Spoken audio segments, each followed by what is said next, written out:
Snyder Man, Snyder Man, friendly neighborhood dealer man. Spins a deal any size. You got good stuff, he will buy. Hey there, here comes the Snyder Man. Here comes the Snyder Man. Here comes the Snyder Man. Snyder Man. Hey fellow collectors, I'm Anthony with Anthony's Comic Book Art, and I'm here with one of my favorite modern artists in the world today, working his buns off all the time and doing his covers that I try to buy from him, and he's like, oh, I didn't bring anything. Mr. Frank Cho. How's it going? It's good. We're out and about, man. Here we are. Here we are. You know, I threw up 5 times this morning, but I'm better now. But tell me what you're working on your girl fight club, because that's your ultimate fantasies is to get beat up by strong women. This is reality, not a fantasy. Okay. How much does that cost an hour? I don't know. How much I'm charging? So that's another reason why you want to move to Vegas full time. That's right. I am moving to Vegas. I'm telling him, I want this on the record right now, that I told Frank Cho not to move to Vegas. And I told him two words, legalize prostitution. Okay, that's a personal indictment, which I'm not going to support.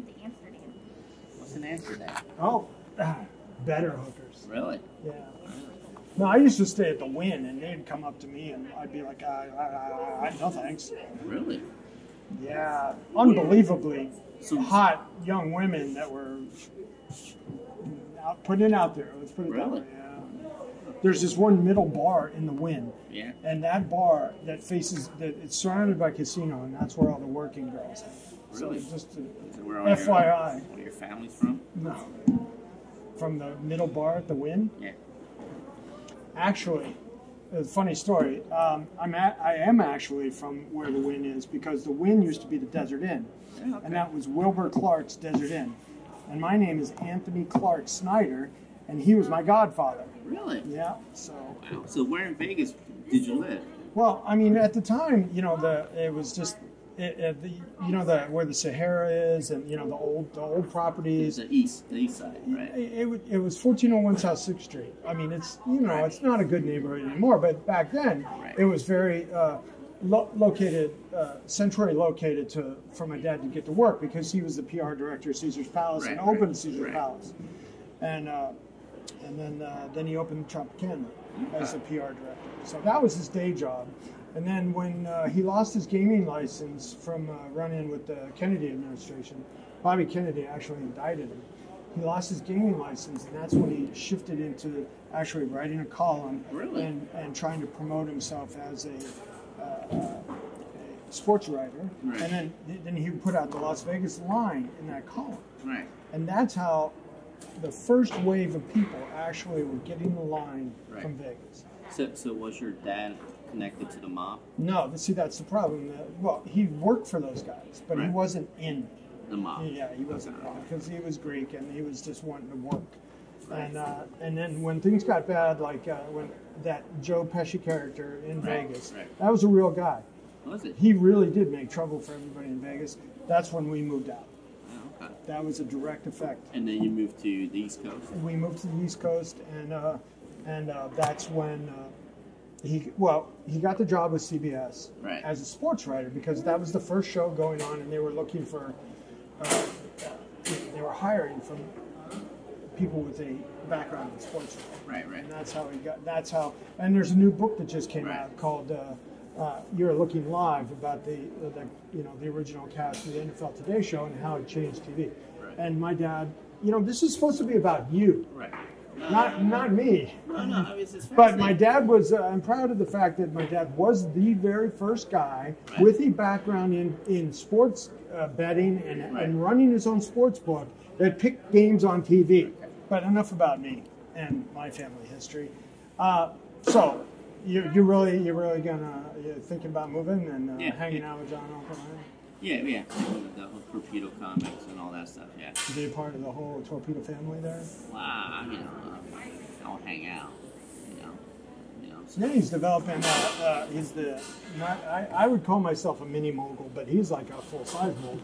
So you got the girls fighting each other. Right. But it's called Fight Girls, not Cat Fight on paper. No. Fight Girls. It's very simple. Fight Girls. It's about women fighting each other. And that's a thing? Okay. Did you base that on something you went to see, or? I saw it on the internet. Oh, really? Okay, so it's a fight club for girls? I don't know. Remember that episode of Justice League Unlimited where the Asian chick with the Asian tattoo on her back was fighting? So I had this idea. You know, I'm a big, the Game of Death by Bruce Lee. Oh, okay. So I had an idea similar to that. So like different, levels. So I had like women fight different levels to reach the ultimate pinnacle, which is to become the queen of the empire. So that was the genesis of the story, and then I just kind of ran with it. So it was all self-written and self-composed. So I wrote that about 10 years ago. So I've just been sitting on it for a while because I was busy with Marvel and DC stuff. Right. Yeah. Which you should be. Why? Because that's the stuff I want to buy. Show me that stuff. Yeah, I didn't bring like the any. Wonder Woman cover I bought, and I used to own this one. I don't know why I sold this one. I'm pretty sure you made good money out of it. Yeah, I don't make money when I buy stuff for you. Honestly, I like your stuff too much. Good. From a business point of view, that's true. True story. Well, Yeah. And the only thing I was making money on, you cut me off on. crystal meth. No, you know what I'm talking about. Anyway, when you were throwing in those prelims, I'd make a little money on that. Yeah. And then I started selling that on, on my Big Wow Art site. Right. Yeah, made bank. Okay, that's good.